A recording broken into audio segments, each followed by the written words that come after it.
Hello guys, आज हम लोग करेंगे इंग्लिश के वीक 4 के ग्रेडेड।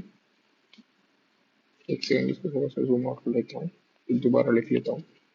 4 के ग्रेडेड असाइनमेंट्स इंग्लिश का वीडियो है। बहुत ही छोटा सा वीडियो होने वाला है क्योंकि इंग्लिश में समझाने वाला कुछ भी होता नहीं है। ठीक है,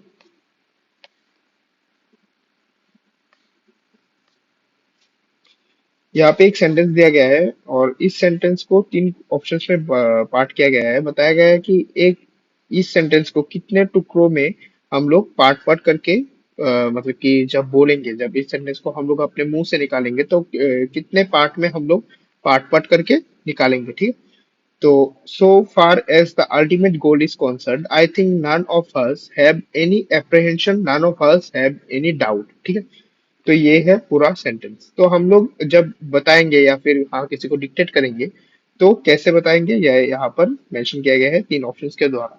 ठीक है, सो पहला जो ऑप्शन बताया गया है, so far as the ultimate goal is concern, I think none of us need have any apprehensions, none of us need have any doubt. ये है फर्स्ट ऑप्शन जो कि मुझे थोड़ा सा सही नहीं लगा। ठीक है, so far as the ultimate goal is concerned, I think none of us need have any apprehensions, none of us need have any doubt। ठीक है, देख सकते हो यहाँ पर need have any apprehensions none हम लोग मतलब कि जनरली नहीं बोलते हैं। ठीक है, हम लोग ऐसे बोलते हैं हैव एनी apprehensions none, ऐसे बोलते हैं, या फिर हैव एनी apprehensions फिर एक पॉज देते हैं, फिर हम लोग none बोलते हैं। ठीक है, तो ये तो ऐसे ही कैंसिल हो जाएगा। तो लास्ट ऑप्शन तो ऑप्शन एलिमिनेशन से ये वाला हो ही जाएगा, लेकिन फिर भी हम लोग कर लेते हैं। सो फार as the ultimate goal is concerned, I think none of us need have any apprehensions. None of us need have any doubt। तो जो करेक्ट आंसर हो जाएगा वो होगा, सेकंड कहा गया, हाँ करेक्ट आंसर हो जाएगा, सॉरी सॉरी सॉरी, मैं गलत ऑप्शन पे मार्क कर दिया, तो ये होगा third option. Second number question में बताया गया है, एक सेंटेंस सेम क्वेश्चन है, our difficulty is how to make the heterogeneous mass that we have today take a decision in common and march in a cooperative way on that road which is bound to lead us to unity। ये हमें एक line दिया गया है। अब जब हम लोगों को पढ़ के सुनाएंगे या फिर खुद बोलेंगे एक अच्छी तरीके से, तो कैसे बोलेंगे, यहाँ पे तीन ऑप्शंस के द्वारा व्यक्त किया गया है। ठीक है, our difficulty, our difficulty is how to make the heterogeneous mass that we have today take a decision in common and march in a cooperative way on the road which is bound to lead us to unity। तो ये तो नहीं होगा क्योंकि यहाँ पे एक line देख सकते हो, कौन सा, हाँ ये वाला, we have today take, take के बाद हम लोग पॉज नहीं लेते जनरली, तो ये वाला तो नहीं होगा। Our difficulty is how to make the our difficulty is how to make the heterogeneous mass that we have today take a decision। यहाँ पे देख सकते हो एक मतलब कि सेपरेशन दिया गया है, in common and march in a cooperative way on that road which is bound to us on unity। ये दोनों को पढ़ के तो ये वाला मुझे सही लग रहा है। अब मैं थर्ड वाला पढ़ूंगा, our difficulty is how to make the heterogeneous mass that we have today take a decision in common and march in a cooperative way on that road which is bound to lead us to unity। इस वाले option पे कुछ ज्यादा ही gaps दे, यहाँ पे देख सकते हो टू मेक द, टू के बाद तो ऐसा हम लोग जनरली पॉज नहीं लेते। अगर इस वाले पॉइंट को भी हम लोग स्किप करते हैं, make the heterogeneous mass that we have today take a decision in common end के बाद भी हम लोग जनरली पॉज नहीं लेते। लेकिन ये पॉज वाला बात को अगर छोड़ो तो ये वाला सेंटेंस जो है बहुत फ्रेजेस में डिवाइड किया गया है, तो ये वाला भी आंसर नहीं हो सकता। आंसर हो जाएगा option B. Our difficulty is not with regard to the ultimate, our difficulty is to regard with the to the beginning। ठीक है, ये है हमको थर्ड सेंटेंस दिया गया है, our difficulty is not with regard to the ultimate, our difficulty is with regard to the beginning। ये वाला सही तो है, लेकिन हम लोग बाकी का पढ़ के देखेंगे एक बार। Our difficulty is not with regard to the ultimate, our difficulty is the regard to the beginning, ये वाला नहीं होगा। ये वाला तो श्योर ही हूं मैं, नहीं होगा। Our difficulty is not with regard to the ultimate, our difficulty is with regard to the beginning, ये वाला हो जाएगा सही वाला। क्योंकि ये वाले में देख सकते हो, यहाँ पे our difficulty is not to regard to the ultimate, ठीक है। ये एक मतलब कि बोल सकते हो जो स्पीकर है इस सेंटेंस का, एक पॉज लिया गया है यहाँ पे, हम लोग समझ सकते हैं। एक पॉज मतलब कि हाँ लिया गया है,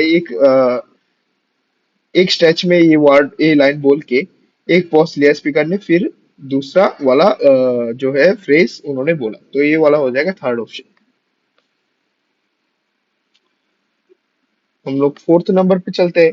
फोर्थ नंबर पे बताया गया है कि ये एक बड़ा सा सेंटेंस है, हम लोग ऑप्शंस पर के ही ऊपर वाले सेंटेंस का इतना ज्यादा जरूरत नहीं है, ऑप्शन पर के ही हम लोग समझ सकते हैं कि क्या बोलना चाह रहा है। माई चेयरमैन देयरफॉर, पहले मतलब कि एक एक फ्रेज करके बोलते हैं, माई चेयरमैन देयरफॉर, माई चेयरमैन देयरफॉर, माई चेयरमैन देयरफॉर, तो ये वाला ऑप्शन तो ऐसे ही नहीं होगा, क्योंकि देयरफॉर के बाद हम लोग जनरली एक पॉज लेते हैं। तो हाँ, अब ये वाला ऑप्शन तो हम लोग एलिमिनेट कर चुके हैं। इन दो ऑप्शंस में हम लोग अभी जो है मतलब कि देखेंगे, अगर इन दो ऑप्शंस में कोई सा भी एक मतलब कि समझ सकते हो कि एक फ्रेज में हमें लगा कि ये इनअप्रोप्रिएट पॉज है, तो इजीली हम लोग इसको या फिर इसको टिक कर देंगे, ठीक है। My chairman therefore, I should have thought, I should have thought that, अच्छा, in order to induce every section in this country, it will be the act of greatest statesmanship for the majority part, even to make a concession to the prejudice of people who are not prepared to march together, and अच्छा, and it is for that I propose to make this appeal। यहाँ पे देख सकते हो, एक पूरा का पूरा सेंटेंस लगभग सेम ही है, ये दो ऑप्शंस, डिफरेंस जो है वो वहां पर है। आई शुड हैव थॉट दैट, देख सकते हो, मैं अगर बोलता भी हूँ, ठीक है, मैं बोलने गया था तो ये वाला, ठीक है, आई शुड हैव थॉट, फिर एक पॉज लेने गया था, लेकिन मेरा मतलब कि मसल मेमोरी बोलो या फिर कुछ भी बोल लो, मेरा जो सही वर्ड है इस चीज का मेरे अभी दिमाग में नहीं आ रहा है, लेकिन मैं ऑटोमेटिक बोल गया कि आई शुड हैव थॉट दैट। हम लोग एक बारी में आई शुड हैव थॉट दैट तक ले लेते हैं, तक बोल देते हैं, फिर हम लोग बाकी का बोलते हैं, तो इजीली हम लोग इसका आंसर ये वाला टिक कर देंगे, ठीक है। तो इस वाले जो मतलब कि टाइप का लास्ट क्वेश्चन है, ठीक है। Let us leave aside slogan, let us leave aside word which frighten people.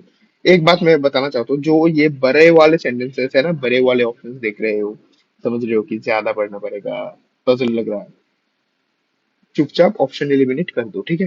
पहले पहला पहला प्लेस करो, पहला फ्रेज पढ़ के जो भी आप लोगों को मतलब लग रहा है कि हाँ ये हो सकता है, तो उसके साथ आप लोग जाओ।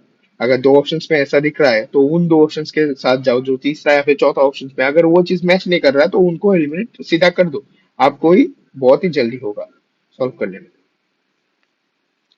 Let us leave aside slogans, let us leave aside words which frighten people, let us leave aside slogans, let us leave aside words which frighten people, ये आप लोग देख सकते हो कि क्या बोलते हैं, एक स्लोगन है, ठीक है। ये एक स्लोगन टाइप का है। Let us leave aside slogans, let us leave aside words which frighten people, ऐसे हम लोग एक स्लोगन नहीं बोलते, एक फ्रेज हम लोग स्लोगन तक खत्म करते हैं, फिर दूसरा वाला फ्रेज हम लोग बोलते हैं, जैसे कि इस वाले ऑप्शन पे दिया गया है, let us leave aside slogans, let us leave aside words which frighten people. दो एक स्लोगन को हम लोग मैक्सिमम टू मैक्सिमम मतलब कि हर फ्रेज पे डिवाइड करते हैं, ना कि एक एक दो तीन वर्ड के बाद बाद हम लोग डिवाइड करते हैं, जो कि इस वाले में किया गया। इस वाले में इतना तो सही था, लेकिन इस वाले जो फ्रेज है इनमें बहुत ही डिवीजन आ गया, तो आंसर हो जाएगा इजीली ये वाला। दूसरे वाले टाइप शुरू हो गया, Deepti is not here, could you please pick up hang on ring her letter, तो जो इसका आंसर हो जाएगा वो है ring her letter. When someone says his voice is echoing, it becomes evident that voice is resurfacing and hence the conversation is not clear। बता रहा है कि अगर कोई भी आप लोगों को फोन पे बता रहा है कि योर वॉइस इज echoing, आपका वॉइस एको कर रहा है, तो ये क्या दर्शाता है। इसका रीजन दिया गया है कि it becomes evident the voice is resurfacing and hence the teleconversation is not clear, मतलब कि आपका वॉइस रिसर्फेसिंग कर रहा है और टेली कॉन्वर्सेशन, आप लोगों को बीच में जो टेलीफोनिक कॉन्वर्सेशन हो रहा है वो क्लियर नहीं है, तो यही हो जाएगा true. The phrase speak up means to tone down the voice. Speak up मतलब कि थोड़ा सा मतलब हाई टोन में बोलना, तो यहाँ पे बताया गया कि लो टोन में बात करना, जो कि फॉल्स हो जाएगा। Gita while speaking to Mary on the phone hears vibrating noise. Choose the best appropriate sentence that Geeta should use to convey the problem. Your voice is echoing. Echoing का मतलब हम लोग तब यूज करते हैं जब वॉइस रिसर्फेसिंग कर रहा है, ना कि वाइब्रेटिंग नॉइज आ रहा है, तो ये तो कैंसिल हो गया। You have to speak up. Speak up मतलब कि थोड़ा सा ज्यादा तेज से बोलना पड़ेगा, ये बताया दर्शा रहा है, जो कि ये भी नहीं होगा। You are not audible. Audible हम लोग, नॉट ऑडिबल हम लोग तब यूज करते हैं जब मतलब आवाज नहीं सुनाई दे रहा है, तो ये भी नहीं होगा। Your voice is jarring. Jarring मतलब कि एक वाइब्रेटिंग सा नॉइज को इंडिकेट करता है, तो ये वाला हो जाएगा इसका आंसर। एक सेकंड में शायद इसको, हाँ, ये वाला हो जाएगा इसका आंसर। लास्ट क्वेश्चन पे हम लोग आ चुके हैं। The phrase pick up in the context of telephonic conversation means to answer the call. Pick up, pickup एक फ्रेज है जो टेलीफोनिक कॉन्वर्सेशन, मतलब कि किसी को अगर हम लोग फोन मिलाए हैं, तो उस वाले कॉन्टेक्स्ट पे इसको पिकअप का मीनिंग है कॉल को आंसर करना, जो कि ट्रू हो जाएगा। हम लोग भी अगर कोई हम लोग मतलब कि सॉरी, कोई हमारा कॉल अगर नहीं पिकअप करता, तो हम लोग इजीली टेक्स्ट करके लिख देते हैं प्लीज पिकअप द कॉल, मतलब कि यही होता है कि हमारा कॉल आंसर करो, तो यही हो जाएगा ट्रू। तो यही था वीक 4 का असाइनमेंट। Thank you.